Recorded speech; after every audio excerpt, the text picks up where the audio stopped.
சட்டவிரோத பண பரிவர்த்தனையில் ஈடுபட்டது தொடர்பாக அமைச்சர் ஐ. பெரியசாமிக்கு சொந்தமான இடங்களிலும் அவரின் மகன் மற்றும் மகளின் வீடுகளிலும் காலை முதலே அமலாக்கத்துறை அதிகாரிகள் சோதனையில் ஈடுபட்டு வருகின்றனர்.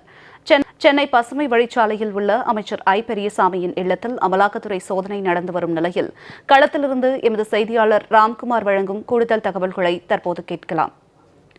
வணக்கம் ராம்குமார், தற்போது எந்தெந்த இடங்களில் எல்லாம் சோதனை நடைபெற்று வருகிறது? இது குறித்த விரிவான தகவல்களை சொல்லுங்க.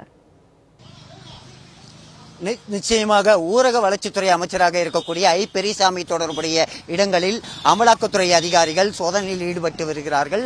கடந்த 2006-2011 ஆட்சி காலங்களில் வீட்டு வசதித்துறை அமைச்சராக இருந்த ஐ. பெரியசாமி அது சட்டவிரோதமாக வீட்டுமனை கொடுத்ததாக வந்த புகாரின் அடிப்படையில் இந்த சோதனையானது நடைபெற்று வருகிறது. சென்னை பசுமை வழிச்சாலையில் உள்ள அரசு குடியிருப்பான அமைச்சர் பெரியசாமியின் வீடு மற்றும் சேப்பாக்கத்தில் உள்ள அவருடைய சட்டமன்ற உறுப்பினர் அலுவலக வீடு மற்றும் அவருடைய மகனான திண்டுக்கல் கிழக்கு மாவட்ட செயலாளராக இருக்கக்கூடிய பழனி சட்டமன்ற உறுப்பினர் செந்தில்குமார் வீடு உள்ளிட்ட இடங்களில் இந்த சோதனையானது நடைபெற்று வருகிறது. இதேபோல் சென்னை மட்டுமில்லாமல் மதுரையில் உள்ள அவரது மகளான இந்திரா வீட்டிலும் அமலாக்கத்துறை அதிகாரிகள் இன்று காலை முதல் சோதனையில் ஈடுபட்டு வருகிறார்கள். குறிப்பாக திண்டுக்கல் மற்றும் பழனியில் உள்ள அமைச்சர் பெரியசாமியின் வீடு மற்றும் செந்தில்குமாரின் வீடு மற்றும் தொழில் நிறுவனங்கள் கிட்டத்தட்ட 8க்கும் மேற்பட்ட இடங்களில் சோதனை நடைபெற்று வருகிறது. கடந்த 2006-2011 ஆட்சி காலங்களில் ஐ. பெரியசாமி வீட்டு வசதித்துறை அமைச்சராக இருந்தார். அப்போது முன்னாள் முதல்வர் கருணாநிதியின் பாதுகாவலராக இருந்த கணேஷ் என்பவருக்கு சட்டவிரோதமாக வீட்டுமனை கொடுத்ததாகவும் அதே போல பல்வேறு நபர்களுக்கு வீட்டுமனைகளில் சட்டவிரோதமாக கொடுத்ததாக வந்த புகாரின் அடிப்படையில் ஏற்கனவே 2016ஆம் ஆண்டு வழக்கு பதிவு செய்யப்பட்டது. அந்த வழக்கானது சென்னை உயர்நீதிமன்றத்தில் இந்த வழக்கில் இருந்து ஐ. பெரியசாமி உள்ளிட்டோரை விடுவித்தனர். இதனைத் தொடர்ந்து சென்னை உயர்நீதிமன்றம் தானாக முன்வந்து இந்த வழக்கை மீண்டும் விசாரிக்க வேண்டும் என முடிவெடுத்து தற்போது விசாரணையானது நடைபெற்று வருகிறது. நாளை இந்த வழக்கானது சென்னை உயர்நீதிமன்றத்தில் விசாரணைக்கு வர உள்ள நிலையில் இன்று காலை 7 மணி முதல் சென்னையில் கிட்டத்தட்ட 3 இடங்களில் இந்த அமலாக்கத்துறை சோதனையானது நடைபெற்று வருகிறது. குறிப்பாக அமைச்சராக இருக்கக்கூடிய ஐ. பெரியசாமியின் வீடு பசுமை வழிச்சாலையில் இருக்கிறது. இன்று காலை 5 பேர் கொண்ட அமலாக்கத்துறை அதிகாரிகள் மத்திய பாதுகாப்பு துணையுடன் சோதனையில் ஈடுபட வந்தார்கள். அப்போது தமிழக போலீசார் அவர்களுக்கு எதிர்ப்பு தெரிவித்தனர். அதிரடியாக உள்ளே புகுந்த அமலாக்கத்துறை அதிகாரிகள் சோதனையில் ஈடுபட்டு வருகிறார்கள். மேலும் பாதுகாப்பு நலன் கருதி தற்போது 10க்கும் மேற்பட்ட மத்திய தொழில் பாதுகாப்பு படை அதிகாரிகள் துப்பாக்கியுடன் AK-47 உள்ளிட்ட நவீன ரக துப்பாக்கியுடன் தற்போது இந்த பாதுகாப்பு பணியில் ஈடுபட்டு இருக்கிறார்கள். குறிப்பாக இந்த வழக்கானது ஏற்கனவே சென்னை உயர்நீதிமன்றம் இந்த வழக்கில் இருந்து ஐ. பெரியசாமி விடுவித்த நிலையில் மீண்டும் இந்த வழக்கை விசாரிக்க வேண்டும் என தானாக முன்வந்து சென்னை உயர்நீதிமன்றம் வழக்கை எடுத்தது. இந்த வழக்கானது விசாரணை நடைபெற்று வருகிறது. தற்போது அந்த விசாரணை அடிப்படையில் தற்போது அமலாக்கத்துறை அதிகாரிகள் சோதனையில் ஈடுபட்டு வருகிறார்கள். அமைச்சர் பங்களா என்பதால் தற்போது அந்த மத்திய தொழில் பாதுகாப்பு படையுடன் AK-47 நவீன ரக துப்பாக்கியுடன் அதிகாரிகள் உள்ளே செல்லும் காட்சியை நம்ம பார்த்துக்கிட்டு இருக்கோம். குறிப்பாக இந்த வழக்கானது கிட்டத்தட்ட மதுரை, திண்டுக்கல் அதே போல பழனி, சென்னையில் இருக்கக்கூடிய பசுமை வழிச்சாலையில் உள்ள அவருடைய வீடு உள்ளிட்ட இடங்களில் சோதனை நடைபெற்று வருகிறது. கிட்டத்தட்ட 2 மணி நேரமாக இந்த சோதனை நடைபெற்று வருகிறது. குறிப்பாக 2006-2011 ஆட்சி காலங்களில் வீட்டு வசதித்துறை அமைச்சராக இருந்த ஐ. பெரியசாமி தன் துறையை அதிகார துஷ்பிரயோகத்துடன் பயன்படுத்தி பல நபர்களுக்கு சட்டவிரோதமாக இந்த வீட்டுமனைகளை, அதாவது அரசுக்கு சொந்தமான வீட்டு வசதி வாரியத்திற்கு சொந்தமான அந்த நிலங்களை சட்டவிரோதமாக கொடுத்ததாக வந்த புகாரின் அடிப்படையில் தான் கடந்த 2016ஆம் ஆண்டு வழக்கு பதிவு செய்யப்பட்டு அந்த விசாரணை நடைபெற்று வந்ததில் திமுக ஆட்சிக்கு வந்ததும் இந்த வழக்கை நீர்த்து போக செய்யும் வகையில் இந்த வழக்கை உயர்நீதிமன்றத்தில் முறையாக வாதிடாமல் இந்த வழக்கை நீர்த்து போக செய்யும் வகையில் இந்த வழக்கில் இருந்து ஐ பெரியசாமி விடுவிக்கப்பட்டார்.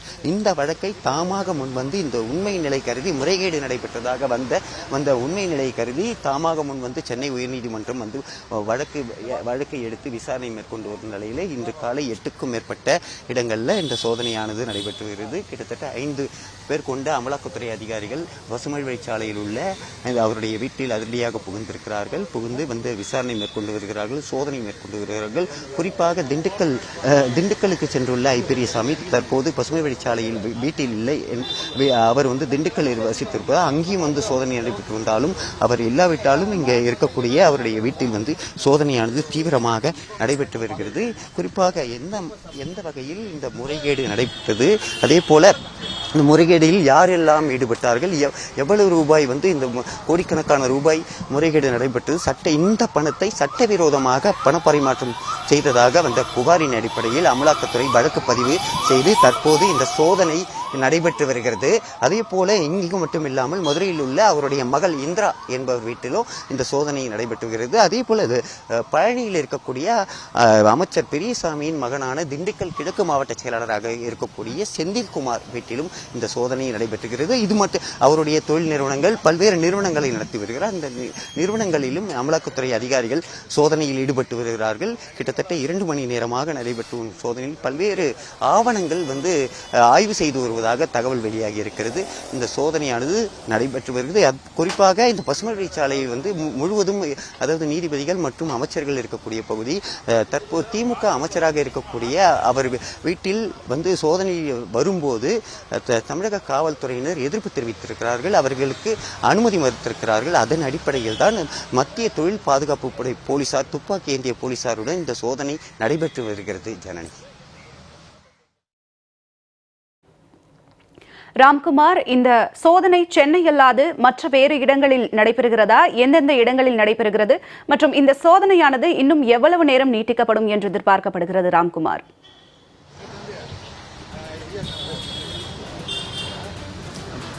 கண்டிப்பாக ஜனனி, கிட்டத்தட்ட இன்று காலை 7 மணி முதல் ஒரே நேரத்தில் சென்னையில் இருக்கக்கூடிய பசுமை வழிச்சாலையுடைய அவருடைய ஐ பெரியசாமியின் அரசு குடியிருப்பு மற்றும் சேப்பாக்கத்தில் உள்ள சட்டமன்ற உறுப்பினர் அலுவலக குடியிருப்பில் உள்ள அவருடைய குடியிருப்பு மற்றும் அவருடைய மகன் வீடு உள்ளிட்ட இடங்களில் 3 இடங்களில் இந்த சோதனை நடைபெற்று வருகிறது. அதே போல மதுரையில் இருக்கக்கூடிய ஐ பெரியசாமியின் மகள் வந்து மதுரையில் வசித்து வருகிறார். அவருடைய வீட்டிலும் இன்று காலை முதல் வந்து அமலாக்கத்துறை அதிகாரிகள் சோதனை நடத்தி வருகிறார்கள். அதே போல திண்டுக்கல்லில் இருக்கக்கூடிய ஐ பெரியசாமியின் வீடு மற்றும் அவருடைய மகனான திமுக எம்எல்ஏ செந்தில்குமாரின் வீடு மற்றும் தொழில் நிறுவனங்கள்ல நடந்துட்டு வருது. அதே போல பழனியில் இருக்கக்கூடிய சிலாப்பாடி என்ற பகுதியில் இருக்கக்கூடிய செந்தில்குமாரின் வீடு மற்றும் சட்டமன்ற உறுப்பினர் அலுவலகத்திலும் இந்த சோதனை கிட்டத்தட்ட 8க்கும் மேற்பட்ட இடங்கள்ல இந்த சோதனையானது ஒரே நேரத்தில், அதாவது இன்று காலை 7 மணிக்கு இங்க சென்னை பசுமை வழிச்சாலையில் துவங்கிய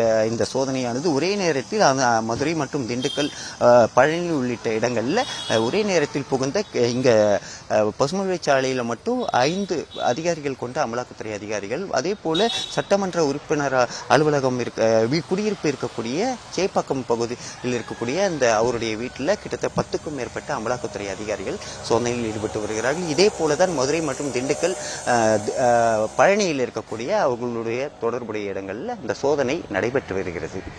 சென்னை. ராம்குமார், தற்போது அமலாக்கத்துறை சோதனையில் பிடிப்பட்ட செந்தில் பாலாஜி, அதனை அடுத்து பொன்முடி, அதற்கப்புறம் தற்போது ஐ பெரியசாமியின் வீட்டிலும் சோதனை நடைபெற்று வருகிறது. இந்த வரிசையில் வேறு யாரேனும் வர வாய்ப்புள்ளதா ராம்குமார்?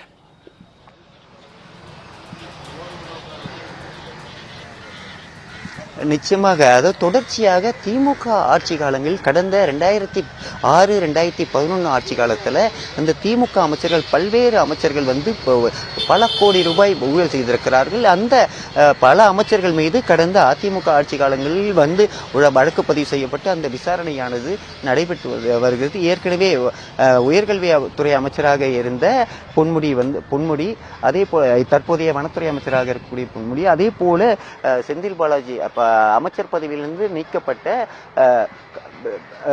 திமுக சட்டமன்ற உறுப்பினராக இருக்கக்கூடிய திமுக மாவட்ட செயலாளர் செந்தில் பாலாஜி தொடர்புடைய இடங்களில் ஏற்கனவே பல காலகட்டங்களில் இந்த சோதனையானது நடைபெற்றிருக்குது. அந்த வரிசையில் தான் ஏற்கனவே அதாவது 2006-2011 ஆட்சி காலங்களில் பல்வேறு வீட்டு வசதித்துறை அமைச்சராக இருக்கக்கூடிய தற்போதைய ஊரக வளர்ச்சித்துறை அமைச்சர் ஐ பெரியசாமி பல்வேறு முறைகேடுகளில் ஈடுபட்டிருக்கிறார் என்ற குற்றச்சாட்டு எழுந்தது. அந்த குற்றச்சாட்டின் அடிப்படையில் தான் 2011-2016 ஆட்சி காலங்களில் அதிமுக ஆட்சி காலங்களில் அவர்கள் மீது உண்மை குற்றச்சாட்டு இருக்கிறது என்ற அடிப்படையில் தான் அந்த வழக்கானது பதிவு செய்யப்பட்டது. அதன் பிறகு திமுக ஆட்சிக்கு 2021ஆம் ஆண்டு திமுக ஆட்சிக்கு வந்ததும் இந்த வழக்கை முறையாக விசாரிக்காமல் அந்த வழக்கை நீர்த்து போகும் வகையில் விசாரணையை திசை திருப்பியது. இதன் காரணமாக சென்னை உயர்நீதிமன்றத்தில் இந்த வழக்கு தொடர்பாக ஐ பெரியசாமி உள்ளிட்டோர் விடுவிக்கப்பட்டனர். அதன் பிறகுதான் தாமாக சென்னை உயர்நீதிமன்றம், குறிப்பாக இதை பார்க்க வேண்டும், சென்னை உயர்நீதிமன்றம் தாமாக இந்த வழக்கு முறைகேடு, கோடிக்கணக்கான ரூபாய் முறைகேடு நடைபெற்றது உண்மை என்ற அடிப்படையில் தான் தாமாக முன்வந்து இந்த வழக்கை விசாரிக்க வேண்டும் என உத்தரவிட்டது. அதன் அடிப்படையில் அமலாக்கத்துறை அதிகாரிகள் தற்போது சோதனையில் ஈடுபட்டு வருகிறார்கள். முக்கிய ஆவணங்கள் கடந்த 2 மணி நேரமாக நடைபெற்று வரும் இந்த சோதனையில் பல்வேறு முக்கிய ஆவணங்கள் சிக்கியுள்ளதாக தகவல் வெளியாகி இருக்கிறது. இந்த தற்போதைய அமைச்சராக இருக்கக்கூடிய ஐ பெரியசாமி வீட்டில் அமலாக்கத்துறை சோதனையில் ஈடுபடும் போது அவர்களுக்கு சோதனை செய்ய உரிய அனுமதி அளிக்கவில்லை. இதன் காரணமாக தமிழக காவல்துறை அவர் வீட்டில் பாதுகாப்பு பணியில் ஈடுபட்டு வருவதால் அவர்கள் அனுமதி மறுக்கிறார்கள். அதன் பிறகு இந்த சோதனை செய்ய வேண்டும் என்ற உத்தரவை அவர்களிடம் காண்பித்து அதிரடியாக உள்ளே புகுந்த 5 பேர் கொண்ட அமலாக்கத்துறை அதிகாரிகள் தற்போது பசுமை வழிச்சாலையில் இருக்கக்கூடிய அவருடைய வீட்டில் சோதனையில் ஈடுபட்டு வருகிறார். கிட்டத்தட்ட 20க்கும் மேற்பட்ட மத்திய தொழில் பாதுகாப்பு படை அதிகாரிகள் பாதுகாப்பு படையை சேர்ந்த காவலர்கள் மற்றும் அதிகாரிகள் நவீன ரக துப்பாக்கியுடன் பாதுகாப்பு பணியில் ஈடுபட்டு வருகிறார்கள். அந்த பாதுகாப்பு துணையுடன் தான் தற்போது அமலாக்கத்துறை அதிகாரிகள் சோதனையில் ஈடுபட்டு வருகிறார்கள். ஜனனி ராம்குமார் நேரலையில் இணைந்து விவரங்களை வழங்கியமைக்கு நன்றி.